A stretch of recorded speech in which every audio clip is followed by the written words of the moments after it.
Kamakailan lang, sa unang pagkakataon, nalampasan ng Lomyo Group ang Lee Group sa stock price. Ang presidente ng Lomyo, si Lee Yancy, at ang kanyang yaman ay lampas na sa 100 bilyon.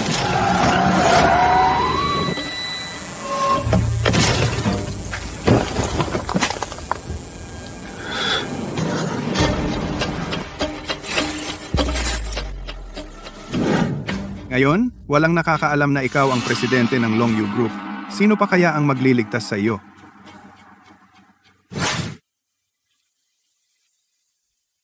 Lily, ang sakit ng nanay mo. Hindi na epektibo ang mga gamot na ito.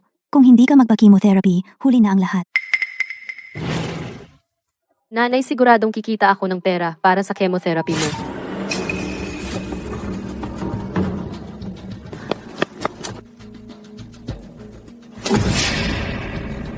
Sino ang nagpadala sa iyo? Ako, dumaan lang ako. Ang lakas mo, malamang ayos ka lang. Bahala na, tulungan ko na lang siya. Wala akong pera para dalhin ka sa ospital. Ihahatid na lang kita sa bahay, okay?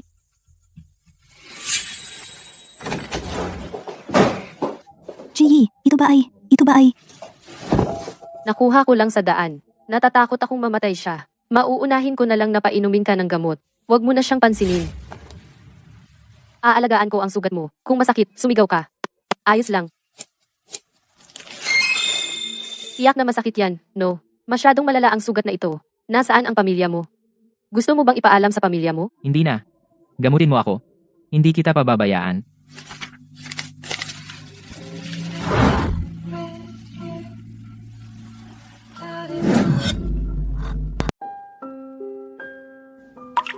Bakit ka nakatulala? Ang astig ng peklat mo sa mukha.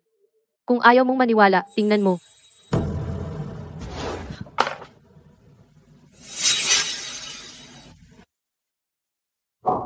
Ikaw ba, hindi mo na nakikita? Malamang sensitibo sa liwanag. Balutan mo ulit at pahingahin. Baka gumaling na. Si tita. Ako na ang bahala kay nanay. Maupo ka lang at huwag mag-alala. Huwag kang gagala. Nanay, ano yun? Sa boses, yung tao ay okay na. Medyo okay na. Ito, ikaw naman ay makakapagpahinga na. Ang sakit ko, natagalan na. Oras na para lisanin. Pero, kapag umalis na ako, mag-isa ka na. Ano ang gagawin mo? Wap. Nanay, huwag kang magsalita ng ganyan. Tiyak na mahaba ang buhay mo. Ziggy? Hindi na ako magtatagal, anak. Gusto ko lang makita kang magpakasal sa isang mapagkakatiwalaan. Para may mag-aalaga sa iyo. Para panatag ako kapag umalis na ako.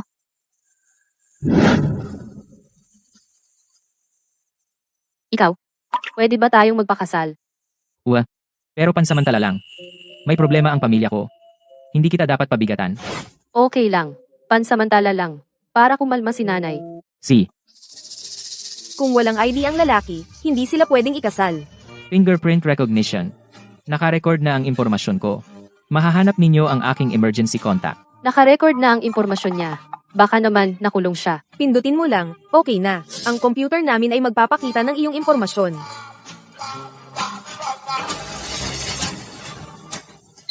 Mahal na mahal ako ng asawa ko. Kailangan magkahawak kamay kahit mag-fingerprint.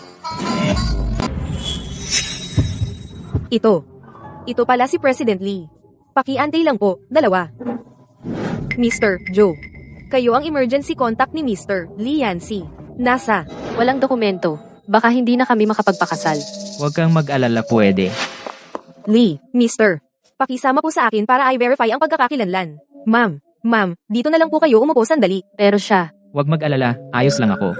President Lee, nagdagdag na kami ng mga tauhan para imbestigahan. Pero hindi pa namin alam kung sino ang nanakit sa inyo. Kaya pansamantala, huwag munang ipakilala ang pagkakakilanlan ninyo. Gusto kong magpakasal, ayusin mo iyan. Magpakasal? Pero magandang magpakasal sa isang ordinaryong tao. Kahit papaano, may pagkakakilanlan ka para hindi magduda ang iba. At mag-ayos ka ng ilang cancer specialist para sa akin. Itago ninyo ang marriage certificate. tapos na ang kasal. Ang bilis ninyo magproseso. Habi, huwag kang mag-alala. Magpupursigi akong kumita ng pera para sa iyong mga mata. At ang teklat sa mukha mo ay gagamutin. Hindi kita iiwan na parang basahan. Ako ang presidente ng Longyu Group. Pero itinuturing akong pabigat na asawa. Nanay, baka may nangyari kay nanay. Bakit kayo nandito? May nangyari ba sa nanay ko? Magandang araw po, Miss Xu. Kami po ay doktor mula sa Longyu Private Hospital. Nabatid po ng Longyu Charity Foundation ang sitwasyon ng pamilya ninyo. Nagpasya po silang gamutin ng libre ang inyong ina. Ito po ang aming mga ID. Pakitingnan po. Talagang charity foundation? Talagang walang bayad ang Longyu? Talagang walang bayad.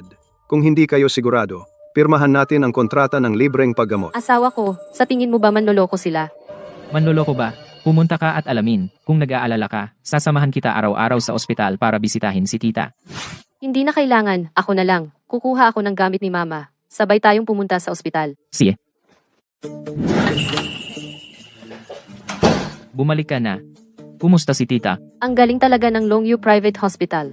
Inalagaan nila ng maayos si mama. Pero araw-araw akong nasa ospital, walang trabaho, hindi sapat ang pera sa bahay. Kailangan kong maghanap ng trabaho.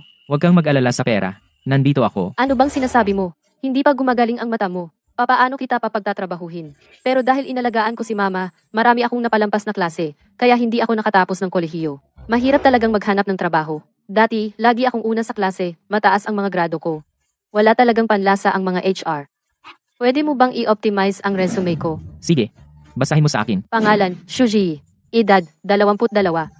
Espesyal na kakayahan. Pag-inom, burahin ko na ba ito? Pero wala talaga akong ibang maisulat. Huwag burahin. Iyan ay magandang katangian. Iundo. Bakit sira ang mouse? Ano ba ang shortcut para iundo? Ako na. Legal na mag-asawa. Bakit ako nag-overreact? Tapos na ang resume. Ilalabas ko at ipiprint. Manatili ka lang dito sa bahay, ha? Kasalukuyang oras, 10 p.m. Welcome sa panonood ng balita sa gabi. Bakit hindi pa siya umuwi?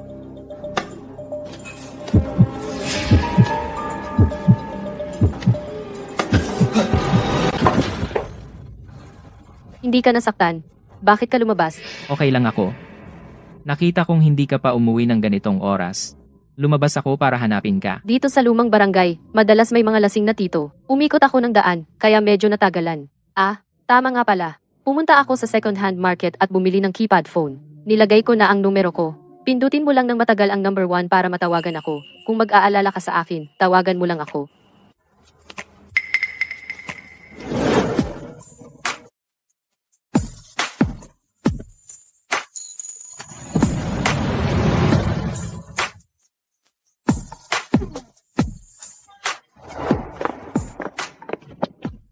Bakit ka pumunta rito?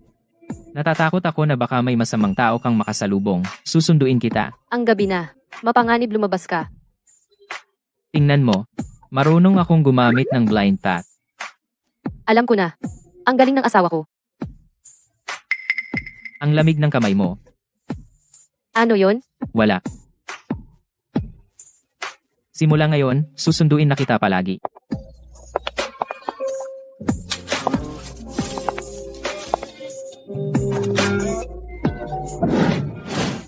Matagumpay ang operasyon. Normal lahat ng vital signs ng pasyente. Pero kailangan pa niyang magpahinga ng ilang araw. Salamat, doktor.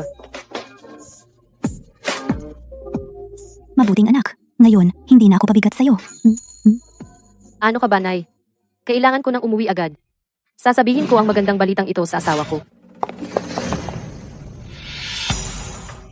Hindi ba ito si Suzy Yi, ang matalinong estudyante sa klase natin? Bakit lalo kang naging pangit?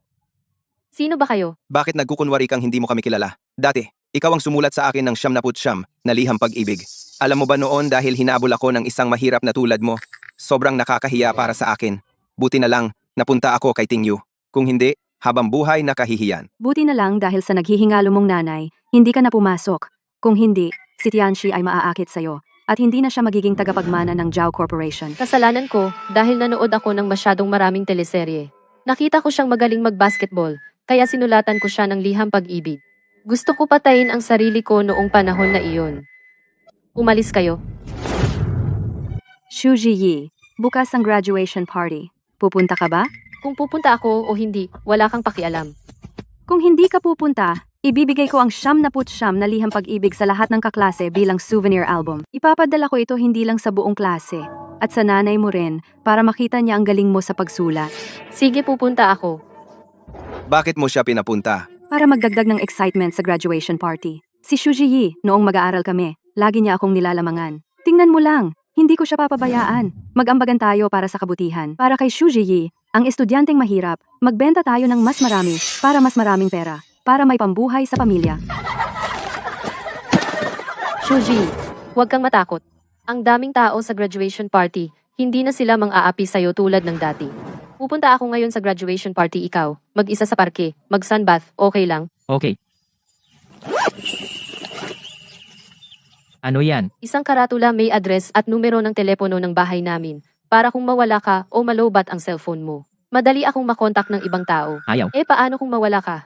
Maaalala kita at mag-aalala ako kung hindi kita makita. CJ, iswat mo. Mag-sunbath ka ng maayos, aalis na ako.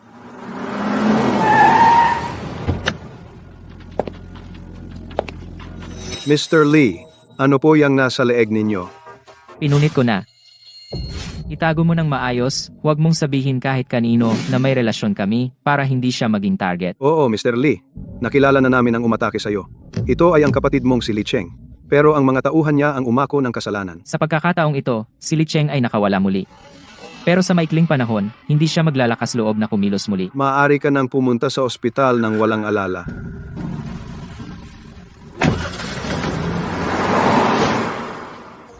Ang peklat sa mukha mo ay 1 taon bago gumaling. Buti na lang may nagligtas sa'yo.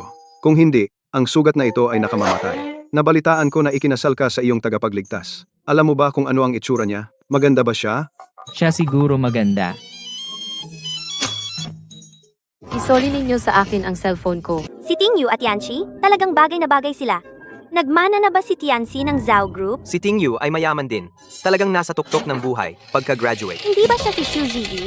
Hindi ba siya hindi pa-graduate? Bakit siya nandito? Kumakain lang ng libre. Kukunin ko lang ang gamit ko. Sandali lang. Ang ganda ng pagkakasulat. Dapat ipakita sa lahat kapag nakikita kita. Laging tumitibok ang puso ko. Sa pagsulat nito, naiinggit ako sa mga letra. Kapag binuksan mo ang liham na ito, malalapit ito sa iyo. Makapasok kaya sa puso mo? Graduation party, para magdagdag ng ambiance. Kung sasayaw ka ng sayaw ng damo para magpasaya sa lahat. Ako naman pinapayagan kita, Leche, na maging kabit. Para maging kabit ka ni Tianxi. Kung hindi, mag-isa ka lang. Kawawa naman. Gumaling na ang sakit ng nanay ko, at saka may asawa na ako ngayon. Ang asawa ko ay mas mahusay ng 1000 beses kaysa sa nobyo mo. Si Zhao Tianxi na ganyang klaseng lalaki, ikaw lang ang magkakagusto. May asawa ka? Mas maganda pa sa akin? Anong pinagsasabi mo? Sa itsura mo? Ang mapapangasawa mo lang ay pulubi. Sabihin mo mas magaling ang asawa mo kay Tianxi? Tawagan mo siya para pumunta. Susuriin namin. Ang gwapo ng asawa ko. Baka maiinggit ka kapag nakita mo.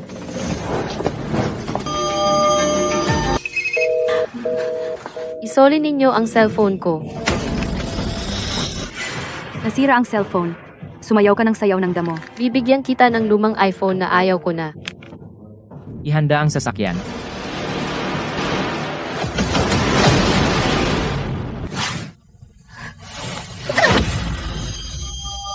Ay, ito ang dapat na ugali ng isang sim.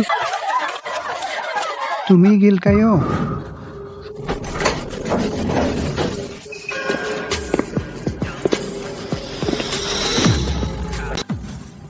Bakit ka pumunta rito? Sino ang umapi sa'yo? Ako. Ano? Baka bulag ka? Kaya pala nagustuhan mo si Shuji Yi na cute. Bakit hindi ka magpatuloy? Tigil na ko. Ang daldal ko. Bitawan mo na. Ano ang ginawa nila sa iyo? Gantihan mo sila ng doble. Tapos na. Paano kayo nangahas? Gawin ninyo ito sa nobya ko. Alam nyo ba? Ako ang tagapagmana ng Zhao Corporation. Zhao Corporation. Wala akong alam. Ang sikat na Zhao Corporation. Hindi mo man lang alam? Nakalistang kumpanya, kasosyo ng Lee Group. Maganda yan.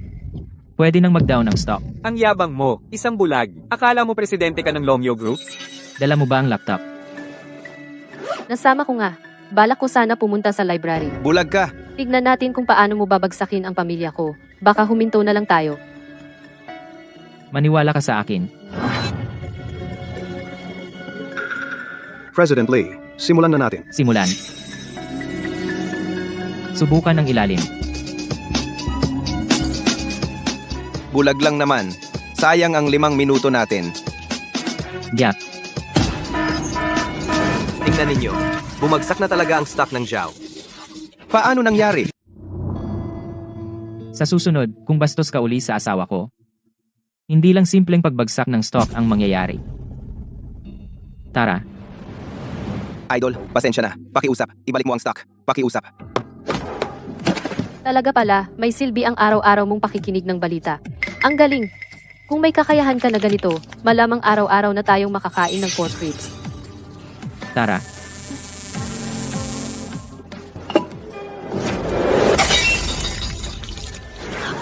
Mahal? Nandito ako. Huwag kang matakot. Mahal? Huwag kang matakot. Walang masamang mangyayari sa iyo. Siguradong wala. Sa puso ko, parang isang Diyos ka. Sa daan kanina, nagdasal ako sa Diyos.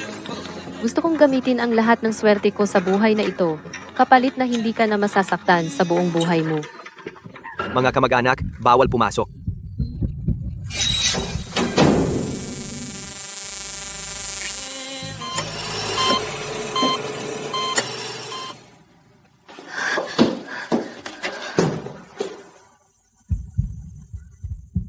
May kailangan akong asikasuhin. 1 taon, maghihiwalay na tayo. Paalam. Diborsyo? Tama, sabi niya. Panandalian lang ang kasal. Malamang siya ay isang misteryosong importanteng tao. Ako, isang ordinaryong tao lang, parang nanaginip lang. Nanaginip ng pinakamagandang Diyos sa mundo.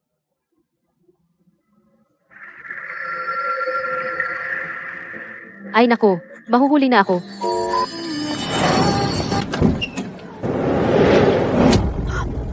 Pasensya na, pasensya na. Ang taong ito ay parang asawa ko.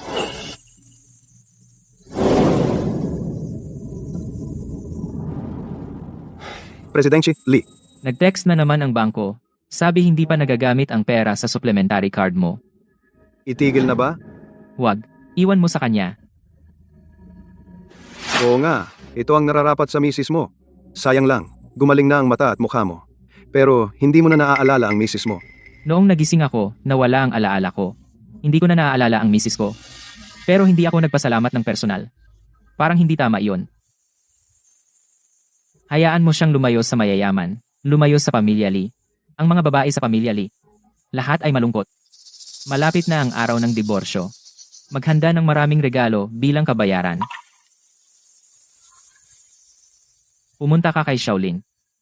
Mukhang nagka-allergy na naman ako. Madam, huli ka na. Kakalabas lang ni Presidente Lee. Sadyang iniwasan ko siya. Nagpahinga ako sa probinsya.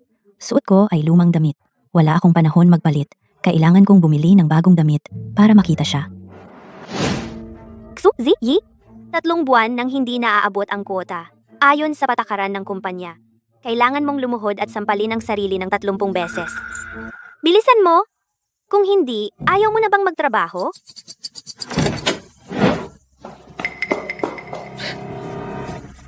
Saan galing ang pulubing ito? Umalis ka na! Bibili ako ng damit. Hindi ako pulubi. Ikaw? Nakasuot ng basahan. Karapat-dapat ka bang bumili sa tindahan namin? Umalis ka na! Baka bahingin mo ang tindahan namin. Ikaw ang mabaho dito. Bakit hindi mo na lang paalisin ang bibig mo? Lola, huwag kang matakot. Tingin lang kayo. Umupo po kayo. Kukuha ako ng tubig. Mabait na bata ito. Xu Ziyi, kahit hindi mo maabot ang kwota, huwag mong asahan na may pulubing tutulong sa'yo. Sinong nagsabing hindi ko siya matutulungan? Lahat ng damit dito, bibilhin ko. Yung sirang card na natagpuan sa basurahan at nagmamayabang ka pa sa harap ko? Ba't hindi mo subukang iswipe? Sira ba itong card? 10 bilyon ang balanse. Lola, ikaw pala. Lola, Ako na po ang mag-aasikaso sa inyo. Yung Xu Ziyi, dapat nang tanggalin. Walang alam. Anak, ibig kong sabihin, Ang mga damit ngayong araw, sa iyo ang benta. Pero napakabata mo, at matalino ka. Dito, sayang ang galing mo. Lola, sa totoo lang, hindi ako nakagraduate sa college. Wala talaga akong mahanap na trabaho. Mabuting bata. May resume ka ba? Meron. Teka lang. Pumasok ka sa Longyu Group bilang management trainee. Mamaya, magiging executive ka ng kumpanya. Longyu Group, kumpanya sa Fortune 500. Executive. Ako? Umuwi ka na. Hintayin mo ang tawag. Allergic lang ako. Hindi ako mamamatay. Bilis! Gumaling na ang sugat ko sa aksidente, pero nanghihina ka pa. Kaya lalong lumalala ang allergy mo sa alak. Huwag mong sabihin kay Lola. Yancy, uminom ka ba ulit? Sinabi ko sa iyong huwag sumama sa mga inuman, pero ayaw mo makinig. Dapat, pagsabihan ka ng asawa mo. Ipatawag mo siya ngayon. Sasabihan ko siya ng maayos. 1 taon na. Hindi ko pa nakikita ang manugang. Abala siya, walang panahon. Lola, anong hawak mo? Ah, oo. May na-encounter akong dalaga ngayon. Gusto ko siyang maging management trainee sa kumpanya mo. Tingnan mo nga. Kahit may connection si Lola, pero hindi ako nakagraduate. Paano ako makakapasok sa Fortune 500? Sige, bukas, dadalaw ako ng tama sa oras para sa interview. Magandang araw. Dumating ako para sa interview. Unan muna ang form para sa interview. Tapos, dumiretso sa hallway hanggang dulo. Pagkatapos, kumaliwa. Sa unang kanto, kumanan. Ang pinakadulo na conference room. Ano ba yung kaliwat kanan?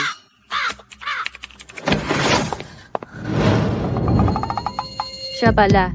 Ngayon, tapos na ang interview. Ito ang taong gusto ni Lola na kunin ko. Mukhang hindi masyadong matalino. 5 minuto kang huli. Ako, naligaw. Sa loob ng kumpanyang ito, parang mazi. Mukhang hindi talaga matalino. Yung form na pinapunan sa akin ng receptionist. Napunan ko na. May error ang system. Bakit naman pinayagan mag-interview ang isang hindi nakatapos ng kolehiyo? Lumabas ka na. Lumabas. Manatili ka. Lumabas na kayong iba.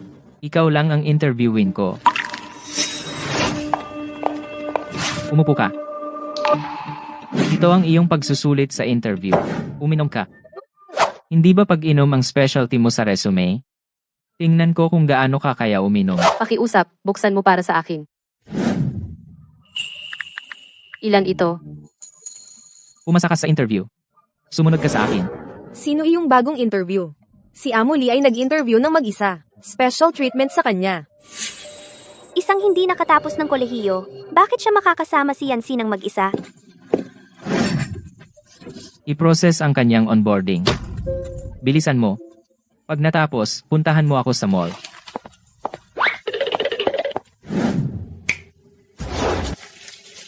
Busto 88, baywang 62, balakang 90, kita 53, baka naman umibig sa akin si Amuli. Samahan mo ako sa party ngayong gabi. Hindi ba iyon oras ng uwian? Mapang-aping kapitalista. Kararating ko lang, sinasamantala na ako. Para sa akin, hindi ko na ibabalik. Kung ibebenta itong mga second hand, malaki ang halaga. Gold digger, hindi kasing galing ng asawa ko. Nitong nakaraang taon, siya ay kumuha lamang ng 200 na bride price. Hindi niya ginamit ang pera sa supplementary card. Sa diborsyong ito, dapat siyang bayaran ng malaki. Oo nga pala, ang asawa ko ay halos kasing edad mo. Tulungan mo akong pumili ng mga regalo. Ibibigay ko sa aking asawa. Ang mga kaedad ko ay ikinasal sa presidente ng kumpanya. Talagang panalo sa buhay. Sige, Bukas ang diborsyo. Dalhin ang marriage certificate.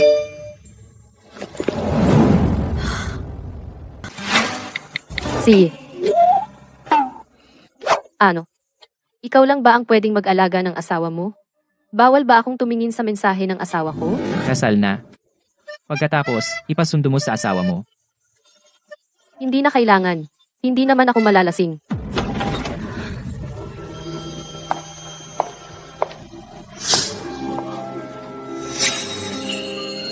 Sa susunod, magbihis ka ng mas simple. Ikaw ang pumili ng damit ko, di ba? Hindi ko inakala na ganito ka. Maputi. Ano? Wala. Dito ka lang maghintay.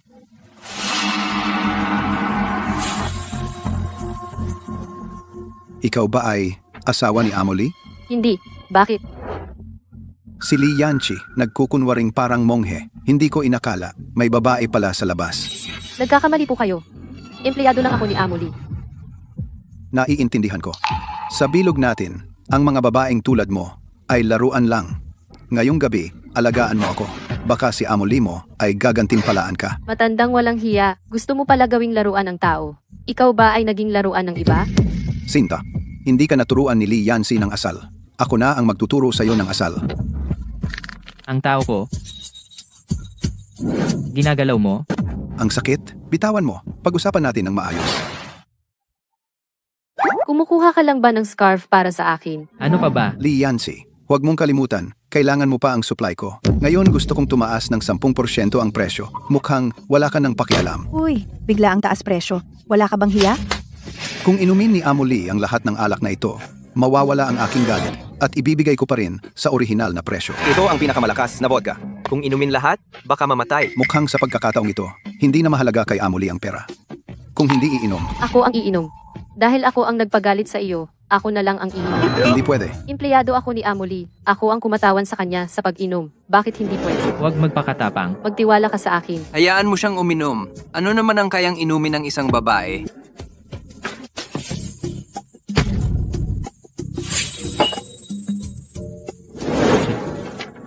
Oras na para tuparin ang pangako. Ito ay para sa pagdiriwang ng ating kontrata ngayon.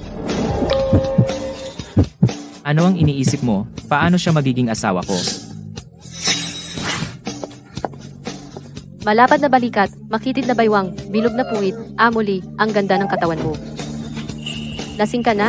Ano? Hindi kita marinig. Ang daldal ng bibig mo, gusto kong halikan. Nilagyan ng droga ang alak. Shuzi, tawagan mo ang asawa mo para sunduin ka.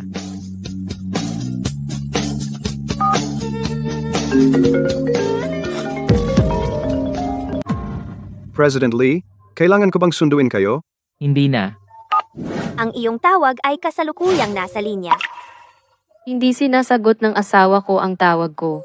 Mukhang hindi rin maganda ang trato ng asawa niya sa kanya. Bahala na. Saan bahay mo? Ihahatid kita.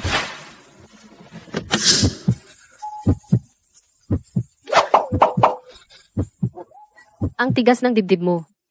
Kapag yumaman na ako. Ang gwapong ito, 10 gwapo, para sa bawat kaibigan ko. Suzy, Ayaw. Pangako hindi na kita gagamitin. Pwede mo ba akong pakawalan? para mang-advantage ka sa iba. Wala kang pagkakataon.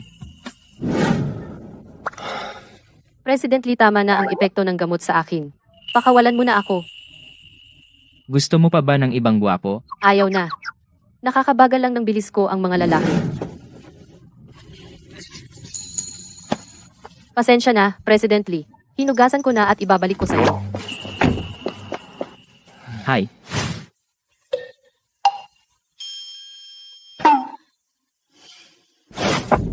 Ang bobo mo naman. Hindi ganyan ang tamang pagtupi ng suit. Ayos na. Salamat, nanay. Tama. Dalhin ang marriage certificate. Kapag sahod na, bibilhan kita ng bagong sapatos. Huwag mo nang ayusin ang lumang sapatos na iyan.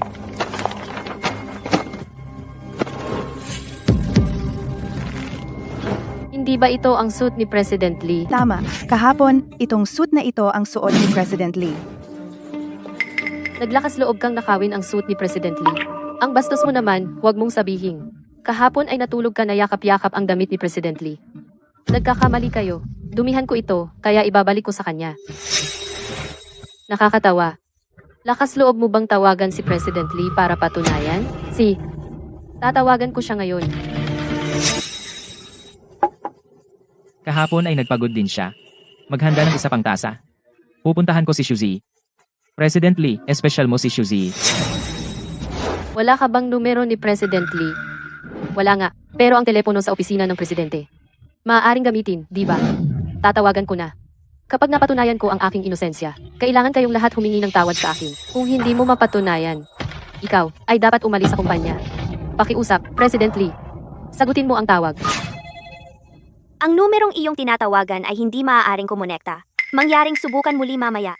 Talagang magkaibang mundo tayo. Ako lang ay isang kasangkapan na tinatawag niya kung kailangan. Gusto ko siyang hanapin, pero hindi ko siya mahanap. Hindi ka talaga sinasagot ni President Lee. Baka busy lang siya. Ito talaga ang damit na ibinigay niya sa akin. Matigas ang ulo. Huwag mong isipin na hindi ko alam ang intensyon mo. Sasabihin ko sa'yo, kahit maghubad ka at tumayo sa harap ni President Lee, hindi ka pa rin niya titingnan. Ang dami mong alam. Dahil dati kang naghubad. At hindi ka niya tiningnan. Ikaw, walang hiya kang tao. Sa tingin ko, hindi sapat na tanggalin ka lang. Kayo. Hubaran siya at magparada sa kumpanya. Sabihin sa kanila kung ano ang kapalaran ng mga naghahangad kay President Lee. Bitawan mo ako. Ano pang hinihintay ninyo? Hubaran siya. Anong ginagawa ninyo?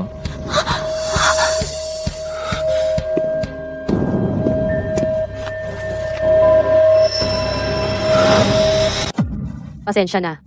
Akin ang marriage certificate na ito.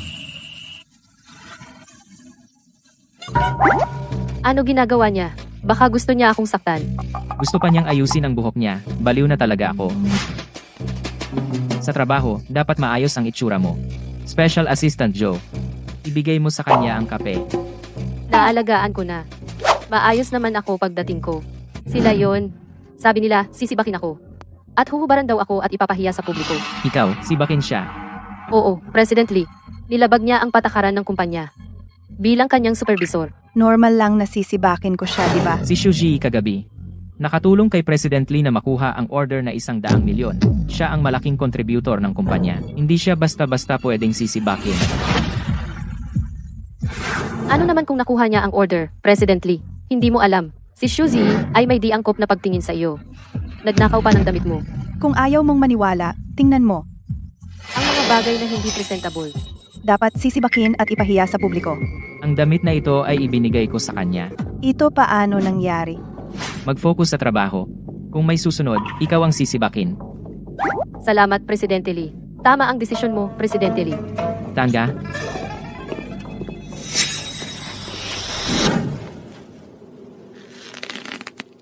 Naku, sira. Yung pandikit kaninang umaga ay dumikit. Ah, nasa iyo pa ba ang marriage certificate mo? Ang akin ay hindi na magagamit. Ito, Ayusin mo ngayon. Nandito pa. Assistant Joe, nasaan ang marriage certificate ko?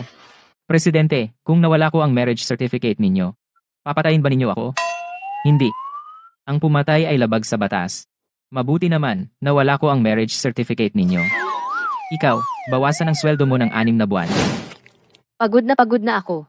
Ang talaan ng buhay at kamatayan ni Yama ay walang kasing dami ng dokumento ng walang kwentang kumpanyang ito. Kung magpapatuloy ito, wala akong oras para mag-divorce. Divorce? Mukhang siya at ang asawa niya talagang hindi maganda ang relasyon.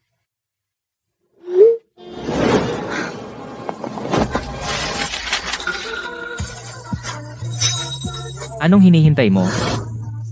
Iniisip ko kung ililigtas muna ang presidente o ang mga dokumento. Hindi ko kailangan ng tulong mo.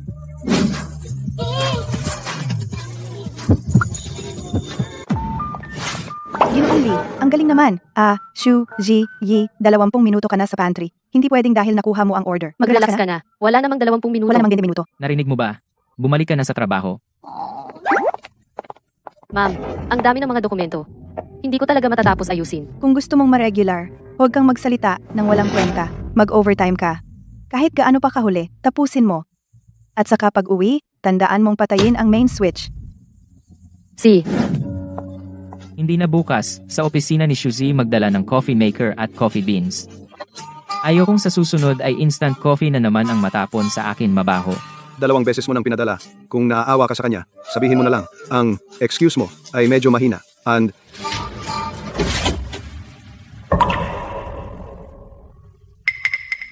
Ano ang ginagawa ninyo? Yi, ikaw ang huling umalis kagabi. Ikaw ba ang pumatay ng main switch? Oo, anong problema? Nag-transmit ng data ang mga computer ng kumpanya. Hindi mo ba alam? Pinatay ang main switch. Hindi nag-upload ang data. Ngayon, ang kumpanya ay nawalan ng ₱1,000,000. Yi, malaking gulo ang ginawa mo. Hintayin mo na lang na ma-terminate ka. Si Supervisor Jiang ang nag-utos sa akin na patayin ang main switch. Kailan kita inutusan na patayin ang main switch? May ebidensya ka ba? Tawagin ang security. Itapon ninyo si Yi sa labas ng kumpanya. Ikaw talaga ang nag-utos sa akin na patayin. Hindi ka pa umamin. Tigil.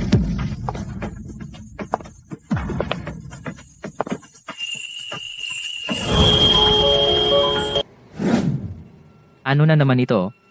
Sir Lee, si Shu Ji. Sinara niya ang switch ng kuryente nang walang pahintulot, kaya nabigo ang pag-upload ng data. Malaki ang lugi ng kumpanya, kaya makatarungan lang na sisantehin siya. Sir Lee, si Supervisor Jiang ang nag-utos sa akin na isara ang switch. Sir Lee, tingnan mo. Hindi lang hindi nagsisi si Shu Ji. Gusto pa niya akong sisihin. Ano ang sinabi niya sa'yo? May record ba? Wala. Ang CCTV, patunayan ng CCTV ang sinabi ko. Sir Lee, naniniwala ka ba sa isang bagong management trainee at hindi sa akin? Naniniwala ako sa ebidensya. Mas mabuti pang kalimutan na lang. Normal lang na magkamali ang baguhan. Hindi na kailangang panoorin ang CCTV paulit-ulit. Imbestiga. Buti na lang walang audio ang CCTV. Sir Lee, noong oras na iyon, nag-uutos ako ng trabaho kay Shu Ji. Hindi ko inaasahan na sasamantalahin niya ito para siraan ako. Hindi naman ganoon kakupad ang CCTV ng kumpanya natin. Wala namang audio, di ba? Kailangan mong matapos kahit gabi na at tandaan mong patayin ang switch ng kuryente pag uwi. May sasabihin ka pa ba? Mr. Lee, ako. Si Jiang Mengyao ay tinanggal bilang supervisor. Ibaba bilang regular na empleyado. Suspindihin ang sweldo ng kalahating taon. Si Shu Zi naman. Suspindihin ang sweldo ng kalahating taon. Mr. Lee, hindi naman ito pagkakamali ko. Bakit parusahan pa ako? Isipin mo dahan-dahan. Kapag naisip mo na, maibabalik mo ba ang sahod ko? Hindi pwede. Kailangan kong mabawi ang sahod ng kalahating taon na ito. Ni isang araw hindi ko maisip. Saan ako nagkamali? Pwede bang sabihin mo na lang ng diretsyo? Patuloy na isipin.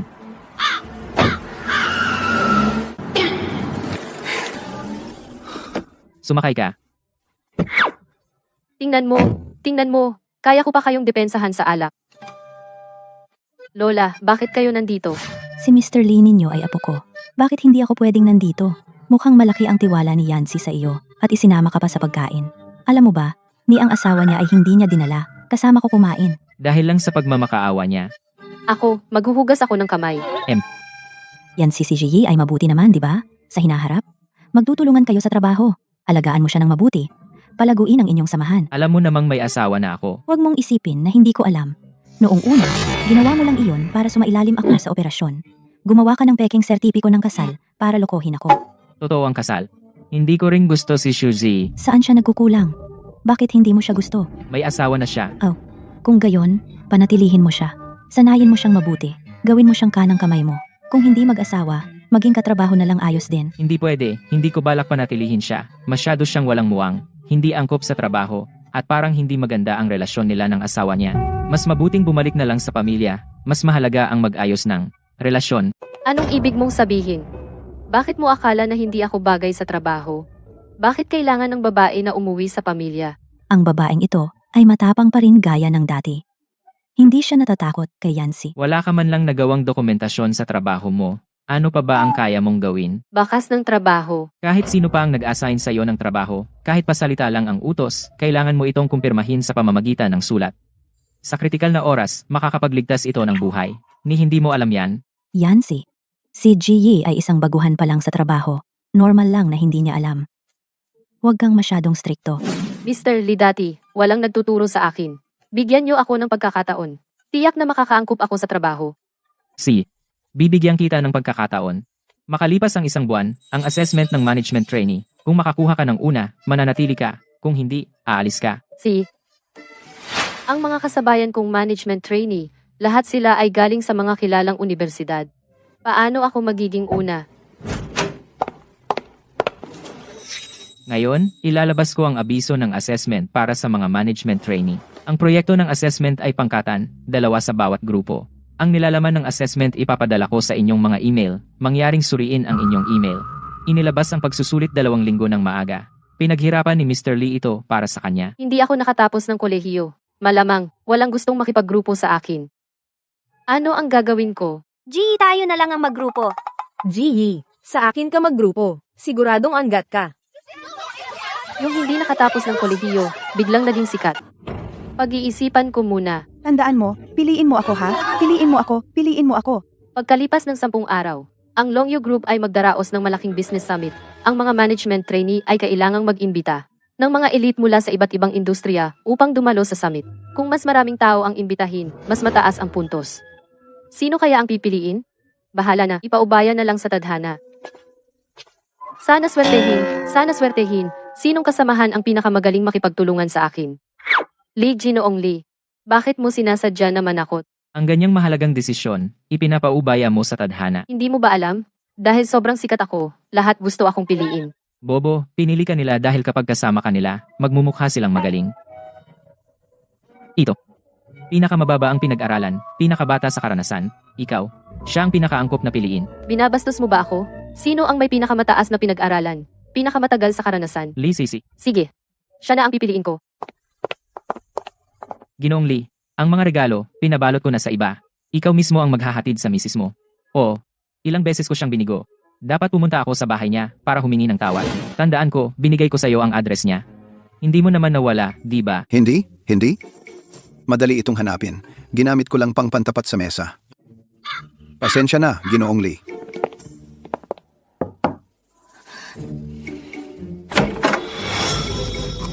Sino ang hinahanap nyo? Mahal, sino yan? Ewan, dalawang baliw. Ang asawa ko ay ng babae. Ginoli, tanungin mo muna. Tumahimik ka. Mas maganda pa rin ang ground floor. Ngayon nakatira sa penthouse. Kahit malaki ang bahay, mahirap magtapon ng basura. Ginoo, Lee, Assistant Joe. Anong ginagawa niyo dito? Nagdala ng regalo para sa misis. Hindi ba kayo nakatira kasama ng asawa mo? Mahaba ang kwento. Itapon ito kasama ng basura. Itapon na. Hindi ba ito ang regalo para sa misis mo? Huwag ka nang magtanong. Dahil ikaw ang pumili. Sa iyo na lang.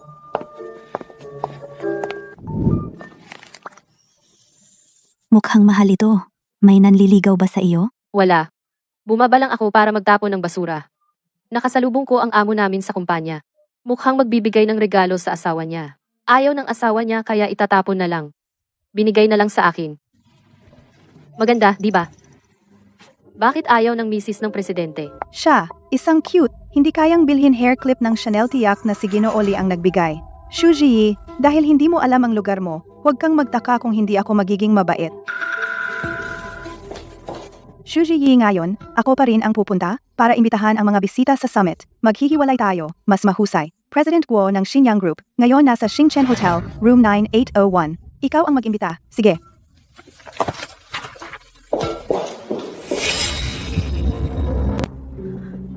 Ginoong Guo, ako si Shuji mula sa Longyu Group.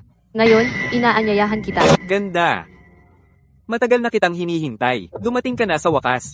Ginoong Guo, ano po ito? Ano po ang ginagawa ninyo? Ano po ang ginagawa ninyo? Ako, nagbibiro po ba kayo? Inaanyayahan ko po kayo. Ako, inaanyayahan ko po kayo. Sa Longyu. Inaanyayahan ko po kayo sa summit. Para sa business summit ng Longyu Group. Ano, Ginoong Guo? Hindi ka si Ginoong Guo. Sino ka? Ako ang kuya mong nag-aalaga sa'yo. Hindi pa ako nasisiyahan. Gusto mo nang umalis?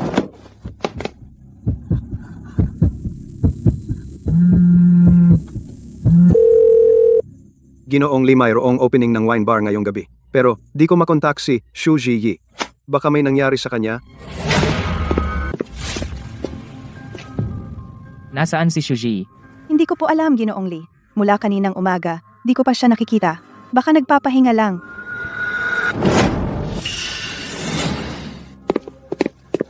Ginoong Lee, paano na ang party? Mamaya? Hindi na ako pupunta. Lumayas ka. Ang tigas ng ulo mo. Mahilig ako sa mga ganitong mailap na kabayo. Wala sa kwartong ito. Wala rin dito.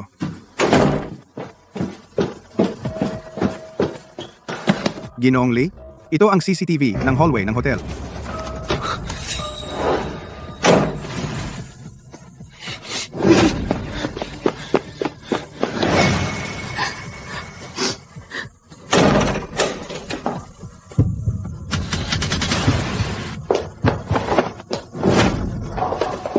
Sino ka?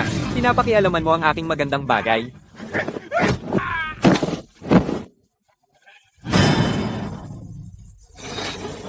Hindi mo kailangang madumihan ang iyong mga kamay para sa ganyang tao. Ilabas siya.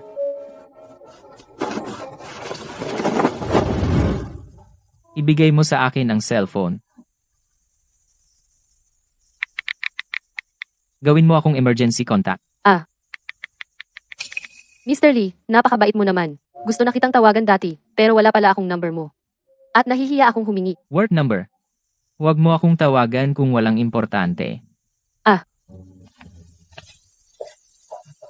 Mr. Lee, pwede ba akong magsumbong? Mr. Lee, kasalanan niya ito. Pinapunta niya ako sa hotel para hanapin si Mr. Guo. Hindi po, Mr. Lee. Kahit na magkasama kami ni Shu Ji, hindi ko naman siya mapipilit kung saan siya pupunta. Huwag mong isipin na madali pa akong lokohin tulad ng dati. May record ako sa trabaho. Alam ko. Sisi, nakalimutan ko ang sinabi mo. Ano ba ang number ng hotel room? Ano pa ang masasabi mo? Ginoong Lee. Ngayon, si Ginoong Go ay talagang nasa Starlight Hotel. Sisi, pabaya ka talaga. Nagkamali ka ng number. Ito ay 8901. Na-type mo ay 9801. Oo. Hindi ko sinasadyang na-reverse. Lisisi, pagtatasan ng tagasanay sa pamamahala, binawasan ng 50 puntos. Ginoong Lee. Huwag kang mag-alala. Siguradong papasa ka sa assessment. Shuji, kung ganyan ka kagaling, ikaw na ang bahala sa assessment report. Assessment report. Ang report ang may pinakamataas na weight. Oo, ako na. Anong gagawin mo? Pupunta ako sa archive para kunin ang data at gawin ang report. Ang archive ay para lang sa mga regular employees. Kung gusto mong maghanap ng data, kailangan mong pumunta sa library at manghiram.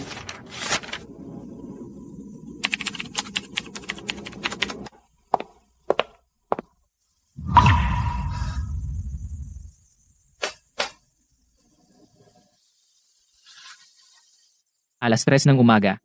Hindi ka pa umuwi. Ginoong Lee, malapit na akong matapos. Suzy. Kumusta siya? Unang beses kitang makita na ganyan ka interesado sa isang empleyado. Hindi ba't usapang seryoso? Malnutrisyon, sobrang pagod, mamamatay na sa sobrang trabaho. Tingnan mo kung gaano mo siya sinasamantala. Pag sinabi mo na, lumabas ka na. Gamit tapos itatapon ikaw na walang pusong kapitalista. What her to? Residentially. Saan ba ito? Nahimatay ka. Ito ay ospital. Hindi ko patapos ang PPT presentation ko. Dinalhan kita ng laptop, pwede kang magtrabaho dito sa ospital. Napaka-considerate ninyo, Presidente Lee. Hindi po ba kayo uuwi? Hindi ko kailangan ng bantay. Anong iniisip mo? Sinusubaybayan lang ang trabaho mo. May mali sa lohika dito. Ay oo, buti na lang nandito ka. Fruit platter na inangkat sa ere. Hindi sariwa. Kung ayaw mong masayang, kainin mo. Sariwa naman Talagang mataas ang pamantayan ng mayayaman. Kainin mo lahat ng prutas.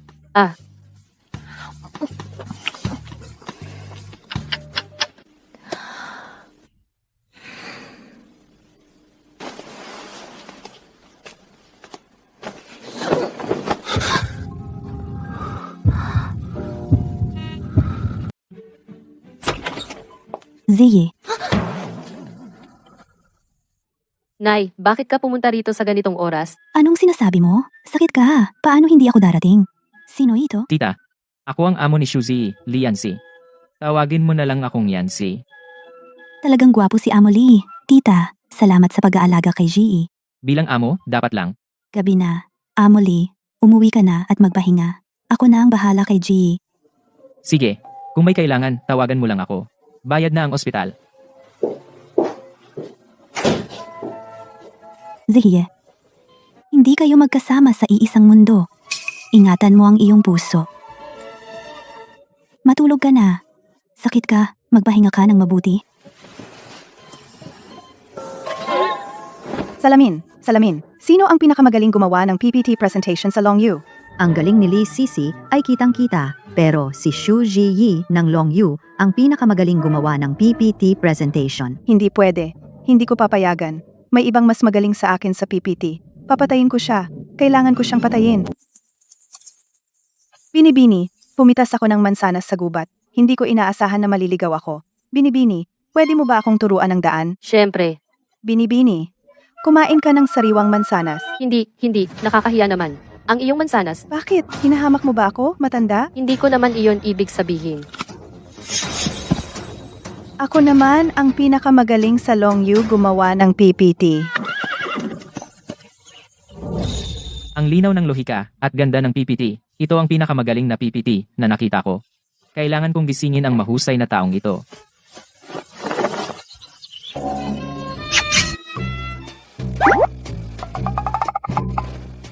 Bakit ka nandito? Nasaan si nanay? Pumunta ako para i-discharge ka. Si tita ay bumili ng almusal. Anong nangyari sa'yo? Namumula ang mukha mo. Wala kang pakialam. Patay na ang puso ko. Pero buhay pa ang bibig ko. Napanaginipan ko na hinalikan siya. Nakakatakot talaga. Baka nasunog ang utak mo. Gumaling na ang bata. Magpahinga ka na lang sa bahay. Hindi kailangan magtrabaho ng sobra. Pwede namang hindi magtrabaho ng sobra. May isang bagay na kailangan kong gawin agad.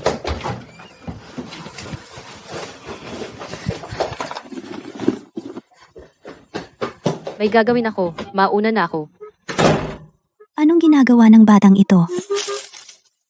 Mas nakakapanatag ang pera. Kahit hindi ako pumasa sa assessment, hindi na ako natatakot. Pagkatapos ng 10 minuto, sa silid pulungan. Assessment ng management trainee. Magsisimula na ang report. Xu Ziyi, kailangan ng report materials na ilimbag para sa amo. Wala ng printing paper. Pumunta ka sa storage room para kumuha. Ang aking mga materials hindi pa tapos ayusin. Hindi ako makaalis.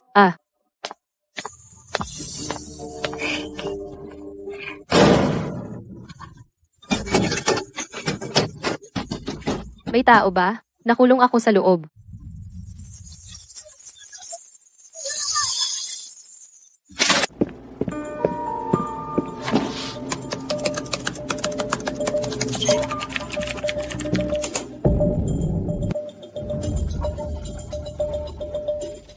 Mga grupo, ayon sa pagkakasunod-sunod ng draw, umakyat sa entablado para mag-report ng evaluation. Simulan na ang evaluation. Saan ka nagpunta? Hanapin si Shuzi. Susunod ay, umakyat ang grupo ni na Shuzi at Lee Sisi. Si Lee Sisi lang ang umakyat para mag-report. Nasaan si Xu Ziyi? Tumakas bago ang laban. Isang dropout sa kolehiyo. Hindi alam kung paano nakapasok sa Longyu. Magandang hapon sa inyong lahat, mga kasamahan at supervisor. Ako ang mag-uulat ngayong araw.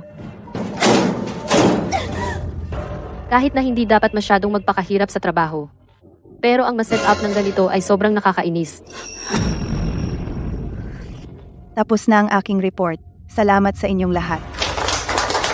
Si Lee Sisi talaga ay graduate sa kilalang universidad. Hindi lang ang nilalaman ng report, ay may bago at natatanging pananaw. At mayroon pang maraming datos na sumusuporta. Tiyak na papasa siya sa evaluation na ito. Tiyak na si Xu Ziyi ay, alam na malakas si Lee Sisi, kaya hindi man lang dumating.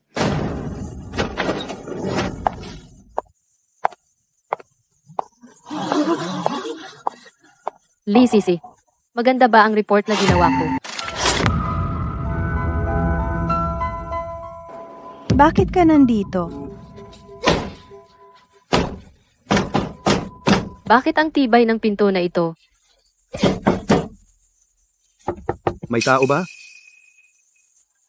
Assistant Zoe, ako ito. Nakulong ako sa bodega. Wala ako rito. Saan ba dapat ako? Sa bodega ba? Hindi ko alam ang sinasabi mo. Hindi mo ba sinasagot ang tanong ko? Maganda ba ang PPT na ginawa ko para sa ulat? Ano? PPT na ginawa mo? Ito ay pinaghirapan ko. Swerte ko talaga na kasama kita. Walang silbi at kukunin pa ang kredito. Sigurado ka? Ikaw ba ang gumawa ng PPT na ito? Sigurado ako. Si. Dahil gusto mong ipahiya ang sarili mo, bibigyan kita ng pagkakataon. Maaaring tingnan ng lahat ang aking pang-araw-araw na progreso at kinokopya ko kay CEO Lee. Ikaw, maaari ka bang magpakita ng ebidensya na ikaw ang gumawa ng PPT na ito? Ako. Huwag mong isipin na hindi ko alam. Ang hotel kanina ay ikaw rin ang may gawa. Kasinungalingan yan? Si Lee Sisi ay nag-frame up sa kasamahan. Inangkin ang pinaghirapan ng kasamahan. Ngayon, si Lee Sisi ay tatanggalin na sa trabaho at ilalagay sa blacklist ng Longyu Group. Nagkamali ako, Mr. Lee. Napakahirap ko pong nakatapos sa isang kilalang universidad. Kung malalagay ako sa blacklist ng grupo, masisira ang buhay ko. Tungkol naman kay Shuzi, pumasa sa pagsusulit. Siya ang may pinakamataas na marka sa management trainees, at siya ang mamumuno sa business summit na ito. Ako ang una. Nagawa ko. Magaling. Hinding-hindi dapat hayaan si Xu Ziyi na magpakitang gilas sa harap ni Mr. Lee. Kailangan kong magpakita ng galing sa harap ni Mr. Lee. Oras na para ibalik sa kanya ang supplementary card. Dahil ngayon, may regular na trabaho na ako. Na-regular na ako. Sabay tayong kumain sa labas. Libre ko.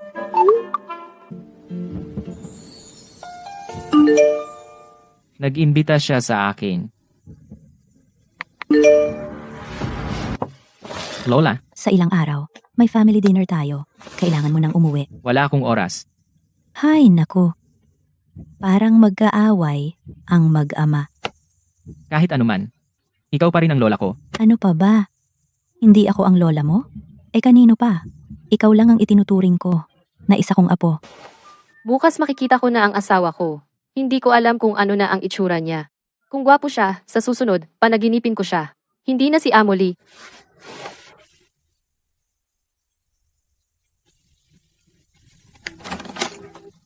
Unang beses naming makita si Ji na nagbihis ng napakaganda. Makita mo ang asawa mo at magbonding kayo ng maayos. Huwag mo nang isipin si Amoli. Huwag po kayong mag-alala. Wala akong kahit anong gusto kay Amoli. Sige, hindi na kita aasarin. Pumunta ka na. Huwag kang mahuli.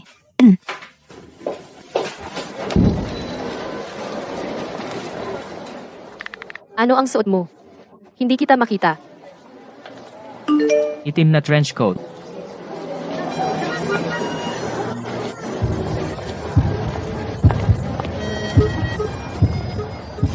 Mahal. Amoli. Ikaw pala. Ginoong Lee, ako. Nagkamali ako ng tao. Nagkamali ng tao. Hindi ikaw ang nag-imbita sa akin. Paano ko maiimbita ka? Ang inimbitahan ko ay ang aking. Amo. Pasensya na, pasensya na. Nagkamali ako ng mensahe. Ang gusto ko talaga ay ipadala sa asawa ko. Hindi ko inaasahan na mali ang nakita ko. Naipadala ko sa inyo. Kaya pala ganito ka nag-ayos. Para sa asawa mo. Shushi, dapat kang mamatay. Kaka-regular lang. Magagalit na agad sa amo. Hindi pwede. Ginoong Lee, dumating na kayo. Kung gusto nyo, isama ko kayo maglibot. Nakikita ko kayo laging nagtatrabaho. Walang libangan. Ngayon, mag-relax na lang tayo. Ginoong Lee, bakit kayo walang interes? Sayang ang oras. Ginoong Lee, mag-claw machine. Ito, sigurado, interesado kayo. Walang saya. Ginoong Lee, 3 oras na kayong naglalaro. Kung gusto nyo, sumuko na tayo. Tumahimik. Makakakuha na ako. Ginoo, binayaran na ng babaeng ito. Ang presyo ng claw machine na ito. Maaari nyo na itong dalhin. Binili mo ang claw machine. What? Regalo ko sa iyo. Dahil binigyan mo ako. Sige, tatanggapin ko na lang. Pero saan mo nakuha ang pera? Huwag kayong mag-alala. Ang lana ay galing sa tupa. Ibinenta ko ang mga naibigay nyo sa akin. Ang mga gown at alahas. Talaga namang ibinenta niya ang mga regalo ko sa kanya. Ginoong Lee, Hindi ba yung mga biglaan ninyong ibinigay? ibinenta niya para bumili ng regalo para sa inyo. Bakit kayo nagagalit? Ang mga binigay ko, wala siyang pakialam. Kung si Shuji ay may pakialam sa inyo, hindi ko alam. Pero kayo, may pakialam kayo sa kanya. Baka naman nagkakagusto kayo sa kanya. Paano naman? Nakita ko na. Ang tigas ng dila ni Mr. Lee. Yung business summit bukas, kumusta na ang paghahanda ni Shuji? Ang galing ni Shuji sa trabaho. Maraming butas ang summit. Naayos niya agad. Kaya niya ang biglaang sitwasyon. Flexible siya. Maayos siya gumawa. Marunong siyang mag-prioritize. Ang galing niya mag-execute. Napaka-efficient niya. Talaga ba? Bilis ng improvement niya. Hindi na niya kailangan ang tulong ko. Ano ang pinagtatawanan mo? Wala naman. Sabihan ng direktor, magsisimula ang cloud live streaming sa kalahating oras. Yung registration area ng guests, pwedeng magpadala ng staff doon. Mr. Lee, tama ba ang sinabi ko? Talagang magaling. Xu Ziyi, kahit marunong kang mang-akit, ano naman, walang mas nakakakilala kay Mr. Lee kaysa sa akin. Kapag dumating na ang ama ni Mr. Lee, aayusin ko ang hindi pagkakaunawaan nila. Siguradong mag-iiba ang tingin sa akin ni Mr. Lee. Mr. Lee Sr., Hindi ko inaasahan na makikita ko kayo sa summit na ito. Napakalaking karangalan. Si Mr. Lee Sr. ay pumunta para sa inyong anak na si Mr. Lee para sumuporta. Balita ko hindi kayo magkasundo ng inyong anak. Si Mr. Lee ay nag-cut off na sa inyo. Mukhang hindi totoo yan. Tigil na.